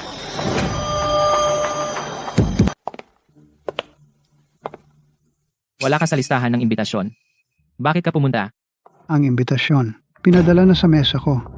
Kung hindi ako pumunta, magmumukha akong walang pakikisama. Sino ang nagpadala? Ginoong Lee, ako ang nag-imbita kay Mr. Lee Sr. May mga chismis na may hindi pagkakaunawaan kayo ni Mr. Lee Sr. Pero ama at anak kayo, ang mga hindi pagkakaintindihan ay pwedeng ayusin. At saka, inimbita ko rin ang kapatid mo. Kuya, nag-organisa ka ng summit. Hindi mo kami inimbita? Sa tingin mo, masyadong maliit itong venue para sa atin? Masyado kang matalino. Ginoong Lee, paano mo masasayang ang aking kabutihan? Kuya, wala ka pang pakialam kaysa isang empleyado. Si tatay ang chairman ng Lee Group. Sa ganitong malaking business summit, paano mawawala siya? Mukhang kulang pa ang budget ng summit na ito. Kahit nasa Fortune 500 ang Long Yu, walang siglong pundasyon ng Lee Group, hindi pa rin matatag. Alam na alam mo ang aking kumpanya. Medyo narinig ko na. Pero na magawa mo ito mag-isa ay hindi masama. Kung babalik ka sa Lee Group, magsisimula ka sa ibaba. Pagdating ng panahon, ipapamana ko sa iyo ang Lee Group. Hindi naman imposible. Tatay, hindi ba sa akin ang Lee Group? Tingnan mo, may gustong kumuha. At ako, wala akong pakialam. Lee Yancy, ako ang tatay mo. Anong sinasabi mo sa akin? Tatay, huwag kang magalit. Hindi worth it na magalit ka para kay Lee Yancy. Lee Yancy, wala kang respeto sa nakatatanda. Ni isang daliri ni Xiao Cheng ay hindi mo katumbas. Akala mo ba kapag umalis ka sa pamilya at nagtatag ng Long Yu ay napakagaling mo na? Sinasabi ko sa iyo, ang iyong pagsisikap ay walang halaga sa akin. Ikaw at itong lalaking plastic na ito, kahit magsikap pa kayo ng 3 buhay, hindi nyo maaabot ang 1% ng tagumpay ni Lee Yancy ngayon. Si Ginoong Lee ay hindi lang gwapo at may kakayahan din siya. Sa ilalim ng kanyang pamumuno, ang Long Yu Group kami ay panatag. Tungkol naman sa'yo, ang dami mong pakana, parang bahay pukyutan. At ang itsura mo, ang lalaking makakita ay mababaliw, at ang babaeng makakita ay titigil ang regla. Ang pangit mo, anong maihahambing mo kay Ginoong Lee? Ikaw, Saan galing ang walang galang na batang babae? May karapatan ka bang magsalita dito? Lumabas ka! Sabihin niya ang gusto niyang sabihin. Ang dapat lumabas ay kayo. Lee Yancy. Dahil hindi mo pinapahalagahan ang pamilya, ang bidding bukas huwag mong sisihin kung wala akong konsiderasyon. Ginoong Lee, okay ka lang? Sa susunod, hindi mo na kailangan akong ipagtanggol, kaya kong ayusin. Ginoong Lee, hindi mo ba alam na napaka-protective ko? Hindi ko mapigilan ang sarili ko. Naiintindihan ko. Medyo mabangis ka. Ginoong Lee, magsisimula na ang summit. Assistant Zhu, ang relasyon ng pamilya ni Ginoong Lee mukhang medyo komplikado. Mahaba ang kwento. Ang tatay ni Ginoong Lee ay nagkaroon ng relasyon sa ibang babae habang kasal at nagkaroon ng anak sa ibang babae, yon si Lee Cheng kanina. Nang malaman ng nanay ni Ginoong Lee, nagkasakit siya. Ilang taon lang, namatay siya. Buwisit na lalaki. Kaya noong 88 si Ginoong Lee, humiwalay siya sa kanyang ama. Umalis sa pamilya. Ayaw niya ang lahat mula kay Chairman Lee. At nangako siya, ang sarili niyang itinatag na grupo ay tiyak na gagawing mas mahusay kaysa sa Lee Group. Maligayang pagdating sa inyong lahat. Ginoong Lee, hindi madali, no. Kaya kong pumasa sa pagsusulit. Marami akong tulong mula kay CEO Lee. Bukas, hindi ko pwedeng hayaan si CEO Lee na mag-isa para sumali sa bidding laban kay Lee Cheng. CEO Lee, ang pulong sa pagbid bukas, pwede ba akong sumama sa iyo? Bakit? Pwede kitang tulungan sa pag-inom. Hindi kailangan ng alak sa pulong sa pagbid. Tama. Ang pangit ng dahilan ko. Gusto mo bang pumunta at manood? Pwedeng isama ka. Salamat, CEO Lee. CEO Lee, ang mga mahahalagang punto ng bidding documents at insurance documents ay minarkahan ko ng pulang panulat. Mamaya, maaari mong bigyang pansin ang mga ito. Ginawa mo magdamag kagabi? Kahit maliit lang ang nagawa ko. Gusto ko ring para sa pulong sa pagbid ngayon, mapataas ang tsansa na manalo. Lee Yancy, sa ganitong importanteng okasyon, dala-dala mo pa ang babaeng ito? Mukhang tama si tatay. Ikaw, ay ganyan lang. Wala nang tao sa Lee Group. Pinadala ka nila, isang walang kwenta, para makipagbid. Lee Yancy, anong ibig mong sabihin? Kinakausap kita. Anong kinalaman ni pangkalahatang tagapamahala Lee Jian? Hindi ka naman magsusumbong dahil hindi mo ako makatalo? Ito ang prinsipe na ipinatapon at nakikipag-away sa Crown Prince. Sa totoo lang, si Liansi, kahit itinatag niya ang Longyu, sa pamilya, ay laging talunan. Li Yanqi, pinapayuhan kita na tanggapin mo na ang katotohanan. Kung luluhod ka ngayon at yuyuko sa akin, iisipin ko na magsalita ng mabuti para sa iyo sa harap ng tatay ko. Ang Longyu Group ay hindi pa matagal na nakatatag, pero matagal na itong nangunguna. Ikaw kayong ilan hindi man lang umabot sa kahit 1% ng kanila. At nangangahas kayong magsalita ng walang kwenta dito. Hindi pa ako nakakita ng ganyang makitid na utak. Matagal nang patay ang Qing Dynasty. Crown Prince pa. Ano ba? Ang tagal ninyong nakaluhod, hindi na kayo makatayo.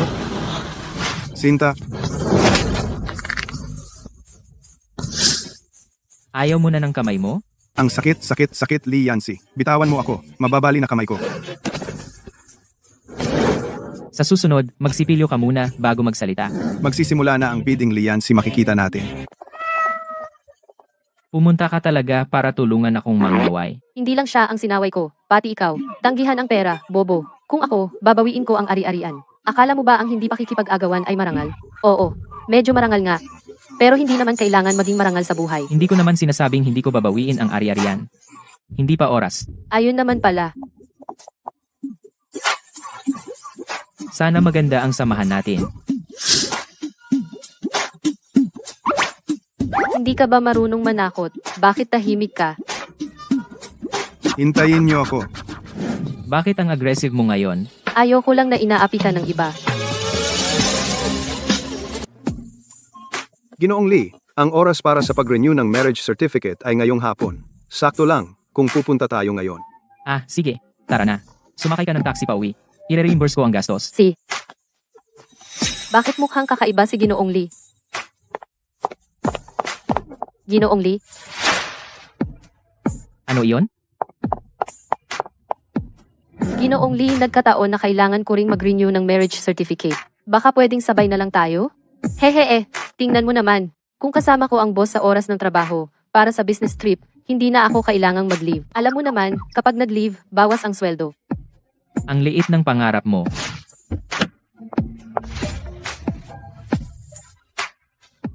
Si Ginoong Lee ay may asawa na. Suzy, tandaan mo ito. Ang relasyon mo kay Ginoong Lee ay dapat boss subordinate lang.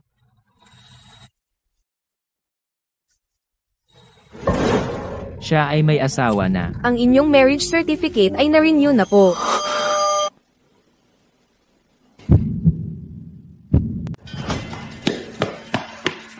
Ginoong Li, may masamang balita. Nagkaroon ng atake sa puso si Lola. Dinala na siya sa ospital para sa emergency. Ano?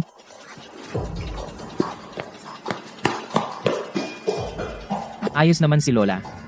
Bakit bigla siyang naatake? Pilit na inilipat ni Senior Lee ang mga shares na nasa pangalan ni Lola ng Lee Corporation kay Lee Cheng. Hindi pumayag si Lola. Sabi niya ang mga shares na ito ay para sa inyo, Ginoong Lee. Kaya nagtalo sila. At nagkaroon ng atake sa puso si Lola. Bilisan mo.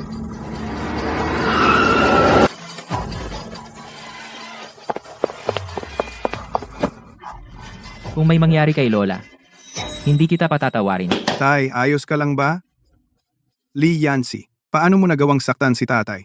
Hindi naman sinasadya ni tatay na maospital si Lola. Ito pa rin ang matandang babaeng ito. May dugo rin ako ng pamilya Li. Ang mga shares, maaga o huli, ay sa akin din mapupunta. Wala kang karapatang tawagin siyang Lola. At payo ko sa iyo, itigil mo na ang balak mo. Ang Lee Corporation ay hindi mapupunta sa iyo. Li Yanqi, naglakas loob kang saktan ako. Paano ako nagkaanak ng isang cute-cute mong bata? Ang kapatid mong lalaki ay masunurin. Hindi katulad mo na walang takot sa kahit ano. Ang shares ay nararapat sa kanya. Anong karapatan mong tumutol? Kapatid? Ako lang ang anak ng aking ina. Paano ko naman malalaman na may kapatid pa pala ako? Isang anak sa labas. Huwag kang magpanggap na kamag-anak dito. Itinatanggi mo ang aking pag-iral. Hindi ka ba naman nangaliwa? Hindi ba parehas lang ang ginagawa mo at ni tatay? Anong karapatan mong sabihin ako at si tatay? Wala kaming relasyon na ganoon. Huwag kang magkunwari sa harapan ko. Akala mo ba, hindi napapansin ng lahat? Ang tinginan ninyong dalawa, halatang halata ang pagmamahalan. Okay lang kung ako ang sabihin mo. Pero si Suzy, subukan mong sabihin kahit isa pa tungkol sa kanya. Si Ginoong Lee, pala ay maingat sa kanyang tao. Kumusta na si Lola? Naligtas ang Lola. Hindi na dapat ma-stress pa. Kung hindi, kahit ang Diyos ay hindi na makakapagligtas. Ginoong Lee, uuna na ako. Babalik na lang ako para bisitahin si Lola. Sige.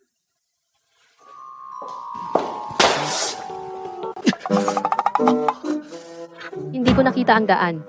Pasensya na. Ang tingin niyong dalawa, puno ng pagmamahal. Talaga ba? Halata ba? Anong gagawin ko?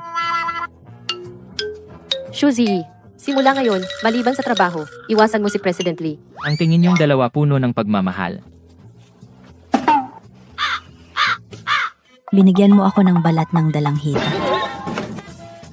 Pasensya, may iniisip lang ako. Tuwing ganito, naaalala ko ang manugang kong hindi ko pa nakikita. Kung nandito siya, hindi naman ako bibigyan ng balat ng dalanghita. Lola, hindi ko talaga sinasadya. Balatan ko po ulit para sa inyo. Ay, hindi ka talaga marunong sa ganito. Tawagin na lang si Ji. Namimiss ko siya.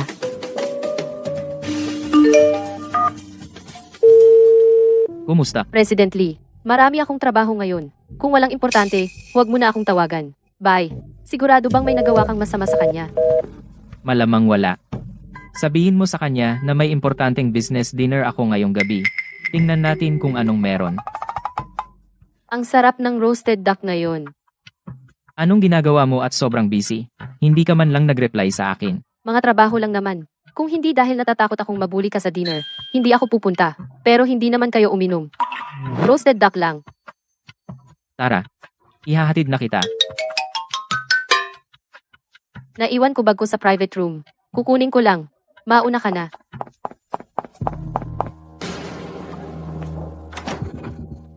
Parang na-convince ng matanda ang matandang lalaki.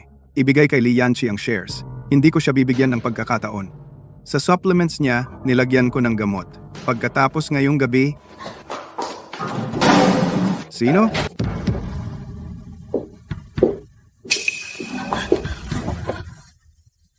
Liaw. May pusang nakapasok sa 7-star hotel.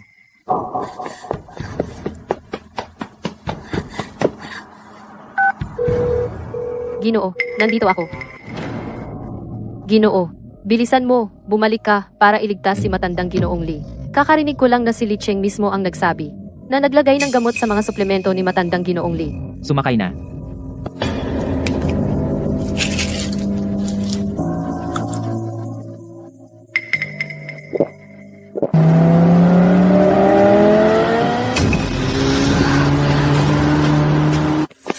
Ginoo, hindi kayo pwedeng pumasok.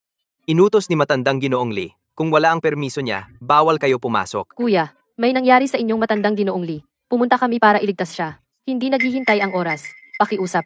Papasukin mo na kami. Sandali lang. Tatawagan ko si matandang Ginoong Lee para kumpirmahin. Mamamatay na siya. Paano mo pa makukumpirma?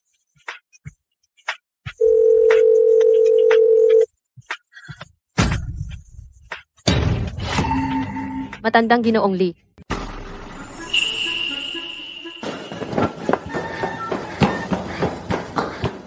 Napaka-responsable mo. Huwag mo na akong habulin.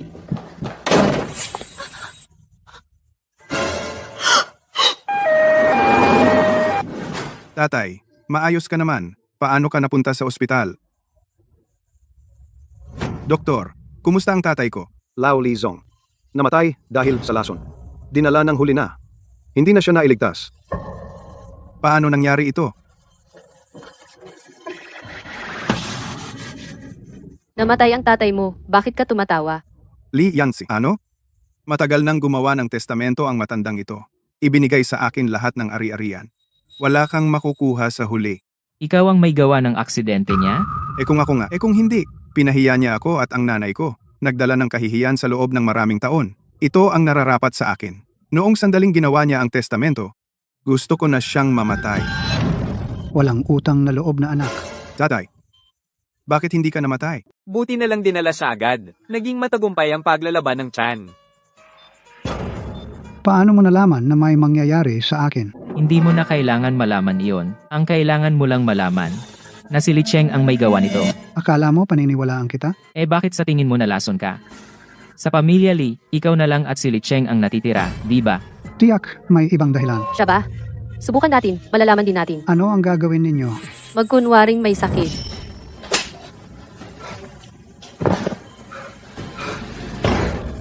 Gusto mo pala akong patayin?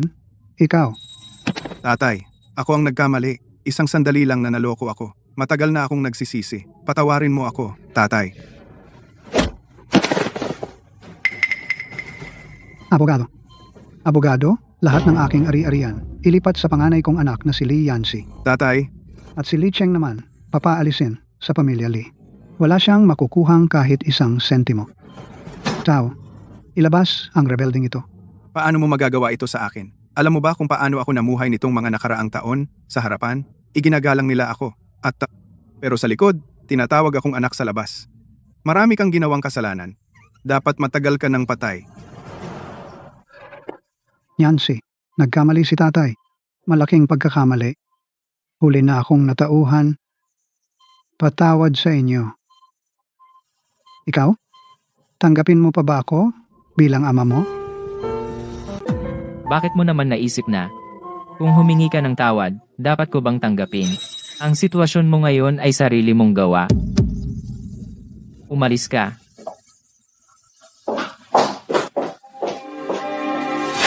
Tungkol sa nangyari ngayon, salamat.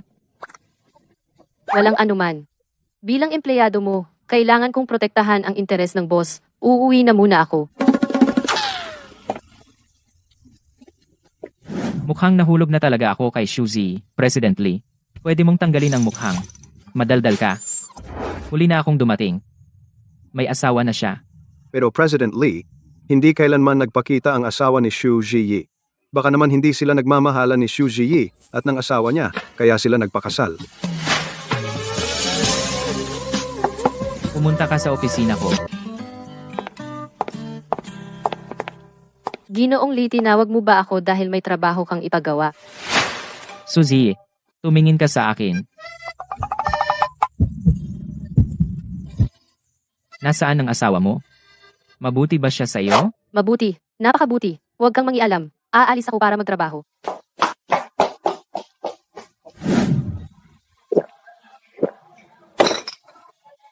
Amo. Isa pang 12 ng alak.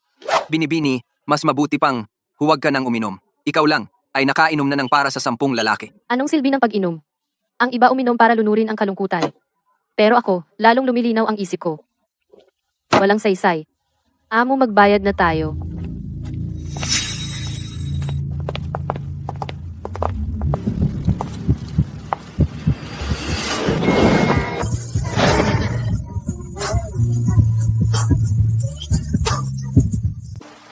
Huwag mong buksan. Hintayin mo ako.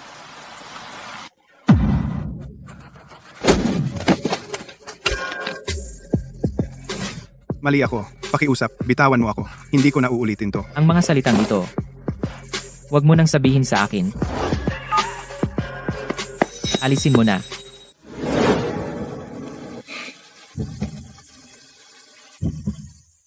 Salamat sa tulong mo kanina.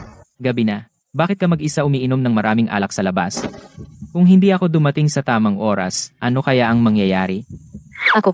Gusto kong uminom. Ikaw, kung gusto mong uminom, isama mo ako sa susunod. Wag na. Ikaw ay abala lagi. Ilang 10 milyon bawat minuto. Ayaw kong sayangin ang oras mo. Suzy, anong nangyari sa iyo nitong mga nakaraang araw? May problema ka ba? Sabihin mo sa akin. Wala naman. Kilala na kita. Bakit ka umiiwas sa akin nitong mga nakaraang araw? Ako. Ayoko ng puti. Palagi kang nakaputi sa harap ko. Nakakainis ka na. Dahil dito? Oh. Baka nandyan ka sa regla. Kaya nakikita mong masama ang lahat. Tara na. Ihahatid na kita sa bahay. Hindi siya nagalit. Inutusan ng butler, itapon ang lahat ng aking puting damit. Ha? Si CEO Lee. Sobra ba ang reaksyon ko?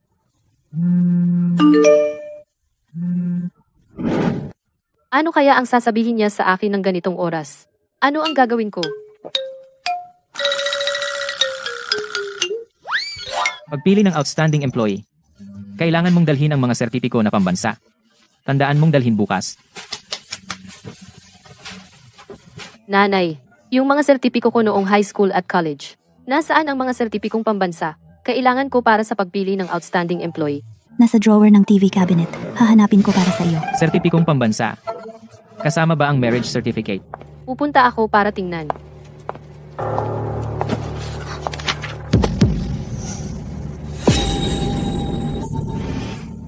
Ayos, si Xu Jiyi ay kasal na at inaakit pa si CEO Lee. Bakit naman? Sige, Xu Jiyi, bakit ka karapat-dapat? Gusto mong makipag-ugnay sa mayayaman. Hindi kita pahihintulutan. Ginoong Lee, nandito na si Miss Jiang mula sa kumpanya ng binata. Ginoong Lee, pumunta ako para kausapin kayo, para sabihin sa inyo, alam niyo bang kasal na si Ginoong Lee? Ito lang ang sasabihin mo? Paalisin siya. Ginoong Lee, nagpakasal si Ginoong Lee nang hindi mo alam. Bakit hindi ka kumilos? Ang lakas ng loob mo. Matagal ko nang alam na kasal si Yancy. Ang balita ng kasal ni Yancy hindi lang ginawang publiko.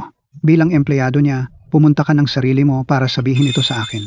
Pinagkanulo mo si Yancy. Hindi, para din sa ikabubuti ni Ginoong Lee. Ang asawa ni Ginoong Lee ay kasamahan ko sa trabaho, Xu Jiyi. Sino siya para maging karapat-dapat sa pamilya Lee? Ano? Sinasabi mo bang ang asawa ni Yancy ay si Xu Jiyi, yung laging sumusunod sa kanya?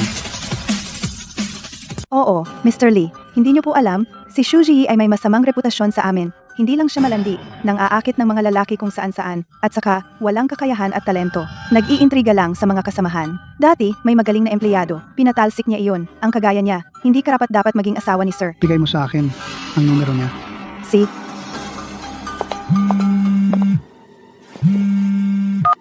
Si Xu Jiyi, diba? Ako ang ama ni Yancy. Nakita na tayo ng ilang beses. May kailangan po ba kayo sa akin? Tungkol kay Yancy. Magkita na lang tayo para pag-usapan. Shuzi, nasubmit mo na ba ang requirements para sa outstanding employee? Sir.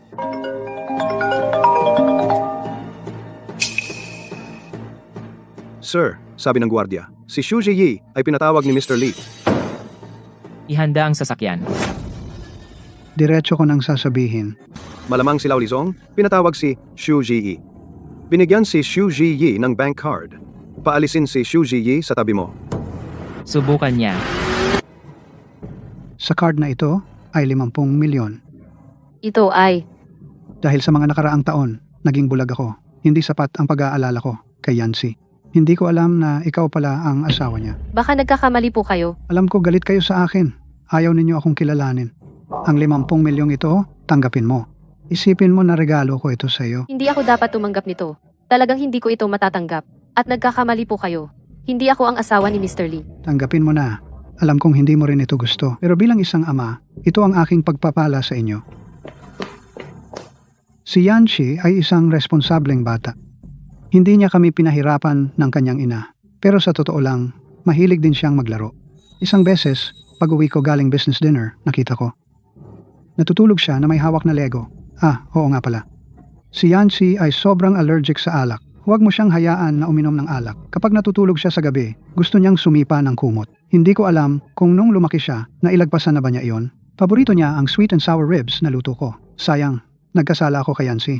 Alam ko rin, hindi na niya ako tatanggapin bilang ama. Chiyi, kung may kailangan kayo ng tulong, sabihin ninyo sa akin. Lagi akong magiging sandigan ninyo.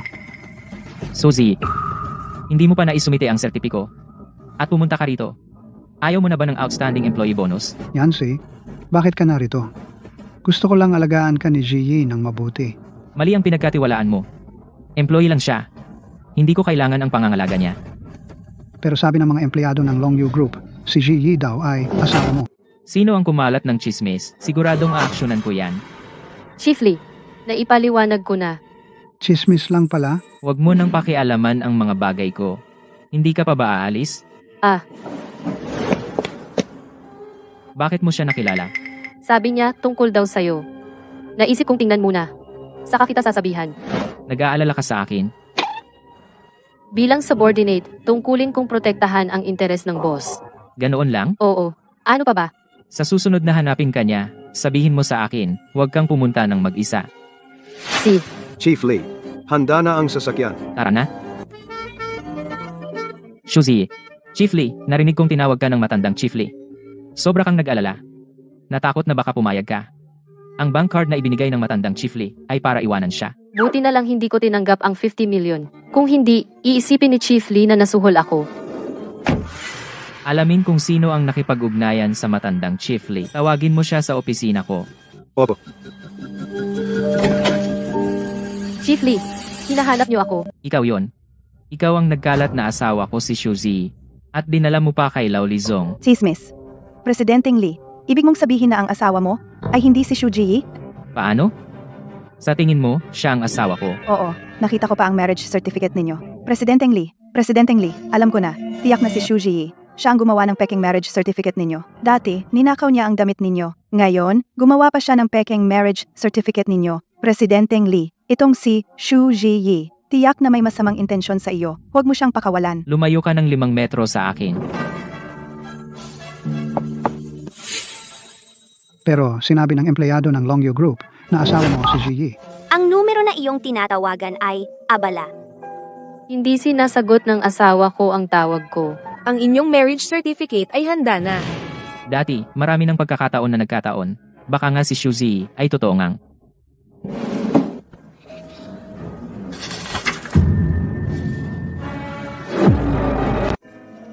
Lizong, talaga po bang kasal na kayo? Hindi pwede. Ang asawa ninyo ay ako lang dapat. Alam po ba ninyo kung gaano na ako katagal na may gusto sa inyo? Mula nang pumasok ako sa kumpanyang ito, palagi po akong lihim na sumusunod sa inyo. Tingnan po ninyo ako. Kung titingnan po ninyo ako ng mas madalas, tiyak na mauunawaan po ninyo ang aking damdamin. Tanggal ka na. Ano? Lizong, ako. Lumabas at makipag-ayos sa HR. Huwag mo akong papagsalitain ng 2 beses.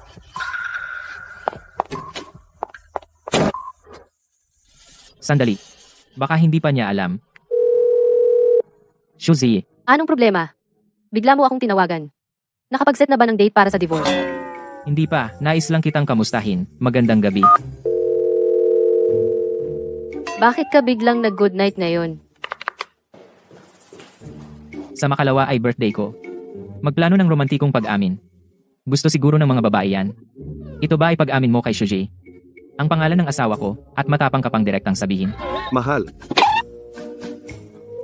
Kung alam ko lang, hindi na ako kumain. Kumain na lang ng dog food. Hindi pa niya alam na ako ang asawa niya. Sa birthday ko, plano ko na sabihin sa kanya kung sino ako. Sige, Lizong. Si Shu Zi ay medyo malamig po sa inyo kamakailan. Sigurado po ba kayo? Dadalo po ba siya sa inyong birthday party? Papuntahin po ninyo siya sa aking opisina.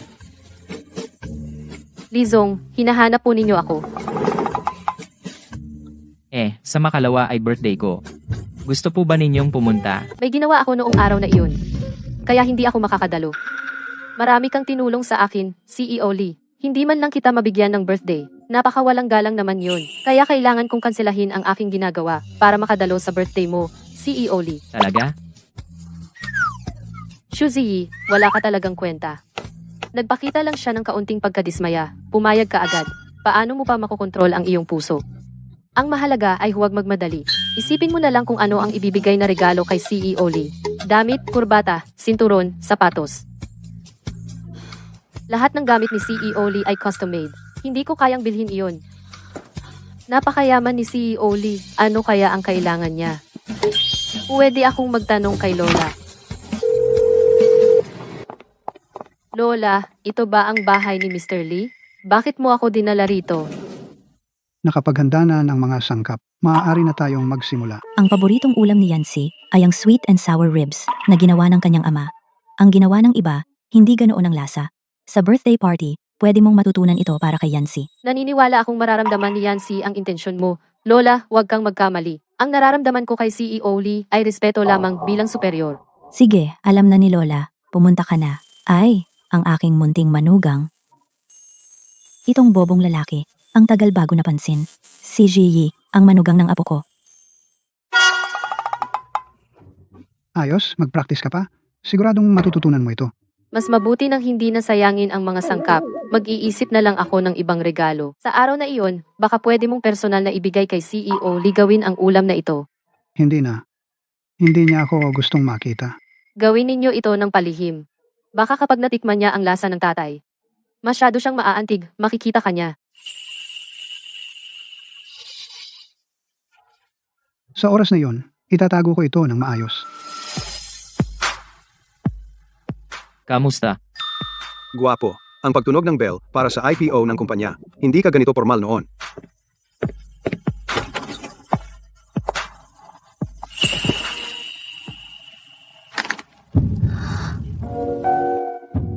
Nagbago ng estilo si Lee ngayon. Ano ang dala mo? Sikreto. Apo. Anak, isara mo na ang pinto at pumasok ka. Itong dekorasyon. Baka may munting prinsesa sa puso ni Lee. Sabi ng tagaplano, 79% ng mga babae gusto ang ganitong style. Posible ba na? Si Shuji ang 1% iyon? Si Yancy ay hindi mahilig sa maraming tao. Lagi siyang nagdaan ng birthday sa opisina. Ngayon, salamat kay Shuji Yi. Kung hindi, ako si Lola. Hindi ko alam kung kailan pa matitikman ang birthday cake ni Yancy. Ako. Ano kinalaman ko diyan? Lola, sabihin mo pa ulit, paano ako mag-aamin mamaya? Bakit ang mga kabataan ngayon ay napaka-impulsive? Relax ka lang. Dahil ikaw ang lucky charm ng pamilya namin. Dumating ka. Si Yancy ay naging magaling na sa lahat. Lola, bakit naman ganyan ang sinasabi ninyo? Sige, sige. Hindi na kita inaasar. Kain na. Ang sarap ng sweet and sour ribs na ito. Subukan ninyo.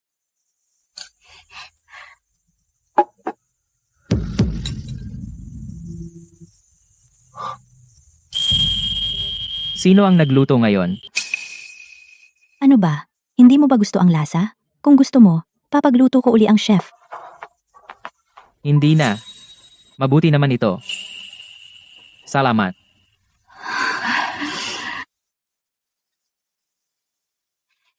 Maligayang kaarawan, Ginoong Lee.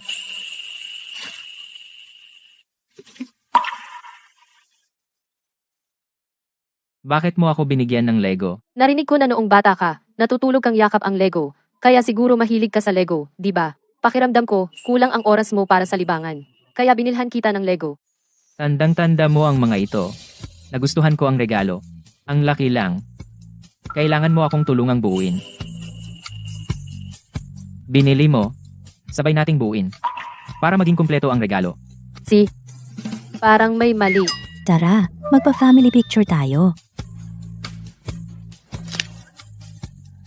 Ako na ang kukuha. Kayong mga lalaki, hindi marunong kumuha ng picture. Sumama ka rin, Ji. Nakuha na. Tingnan niyo po.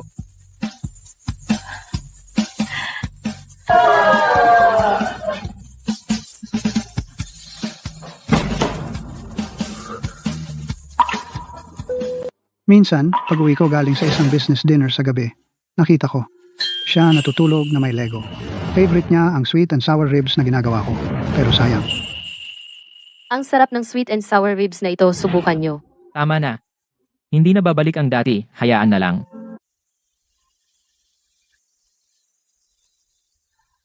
Ano po, Mr. Lee? May something ba sa mukha ko? Wala. Mr. Lee, pwedeng maghanda na. Saan sila pumunta? Bakit hindi pa sila bumabalik? Yan, sa pagkakataong ito, dapat mong gamitin ng mabuti. Inaasahan ka ni Lola. Alam ko na po, Lola.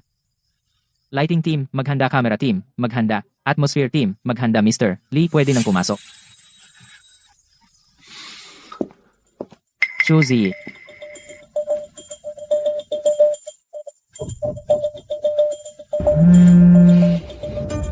Mr. Lee, may emergency po ako. Kailangan ko nang umalis.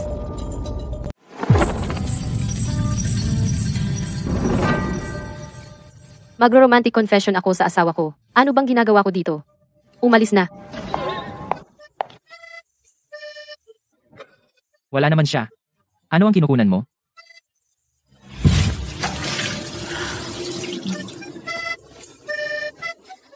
Siya ay nag-amin sa asawa niya. Anong kinalaman mo diyan? Bakit ka nalulungkot? Wala nang lungkot. I-edit ba ang litrato? Ibig sabihin, dapat kong i-edit ang sarili ko. Karaniwan, ayaw ng mga babae ang raw photo nila na i-post sa social media. Na-edit na. Pagkatapos kong i-edit, ipapadala ko sa'yo. Gaya ng inaasahan. Sapat na bang na-edit? Hindi ka ba nasisiyahan? Sapat na ang pag-edit ko.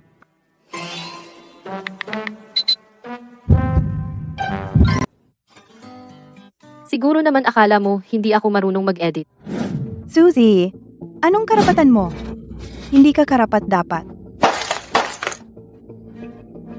Kung ganoon, wala kang kamalayan sa sarili. Sa pagbibigay ng parangal sa katapusan ng taon, huwag mo akong sisihin kung ako'y walang awa. Magandang hapon sa inyong lahat. Ngayon, ang Long Yu Group Ay magdaraos ng taunang pagkilala sa mga empleyado. Ito ay para kilalanin ang mga taong nag-ambag ng malaki sa kumpanya at nagkamit ng magagandang tagumpay, individual man o koponan. Susunod, tayo ay formal ng papasok. Sa seremonya ng pagkilala, inaanyayahan natin si Ji Lee na umakyat sa entablado upang sila'y bigyan ng parangal. Ang asawa ng iba, huwag masyadong titigan. Ganoon ba ako kasuklam-suklam? Ayaw mo man lang akong tingnan. Una, ang parangal para sa Outstanding Employee. Ang nanalo ng Outstanding Employee Award ay Suzy. Pakiusap, umakyat si Suzy sa entablado.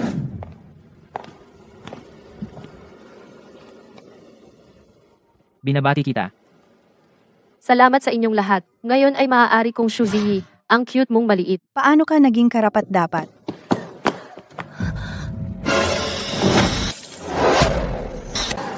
Huwag kang matakot. Andito ako. Hindi ko sinasadya. Kasalanan ni Xu Ji yan. Xu Ji, bukod sa pagulo kay Yancy, ano pa ang kaya mong gawin? Huwag kayo mag-away. Liancy, ayos ka lang ba? Ikaw, ako. Ayos lang ako. Huwag kang umiyak.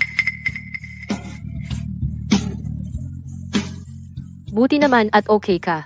Bakit napakabuti mo sa akin? May asawa ka naman. May asawa rin ako. Bobo ka ba? Ang tagal na, hindi mo man lang tiningnan ang marriage certificate natin. Asawa mo ako. Isang taon na ang lumipas. Umiyak ka pa ring parang kuneho. Mamaya ko na ipapaliwanag sa iyo. Presidente Lee, si Xu Ji, walang hiya siya. Paano siya naging karapat-dapat maging asawa mo? Lakas ng loob mo siyang siraan. Ano ba ang kulang sa akin kumpara kay Xu Ji? Bakit hindi mo ako tinitingnan kahit minsan? Ang tawag niya sa akin ay Presidente Lee. Jiang Mengyao ang pangalan niya. Jiang Mengyao, di ba? Simula ngayon, ang Long Yu Group ay permanenteng i-blacklist si Jiang Mengyao. Huwag, Ginoong Lee, mali ako. Huwag niyo akong i-blacklist. Pasensya na, Xu Ji. Hindi dapat kita in target at pinagtangkaan. Pakisuyo, pigilan si Ginoong Lee na huwag akong ipagbawal. Ang ingay. Ilabas niyo na. Pakisuyo, huwag niyo akong ipagbawal. Xu Ji. Bakit nakatulala ka? Hindi ka ba matalino lagi? Ako. Sinabi mo lang ba, ako, ay asawa mo. Yung legal na asawa. Ano pa ba? Hindi ba ito yung mga regalo sa birthday party? Ah, nakita mo pala. Bakit ka tumakbo? Akala ko. Para sa asawa mo. Tama. Tapos na rin ang isang taon nating kasunduan. Oo nga. Muntik ko nang makalimutan. Palagi niya akong niyayaya mag-divorce. Ang mga regalong ito, siguro ay pamamaalam na regalo. Kaya, mag-apply ako ng extension. Ang termino ay gawin nating permanente. Suzy, gusto kita. Masaya ako na ang paggusto ko sa'yo ay hindi na sikreto sa puso ko. Ako, gusto rin kita. Ang year-end anniversary ng kumpanya ay naging grand feeding ng dog food ninyong dalawa.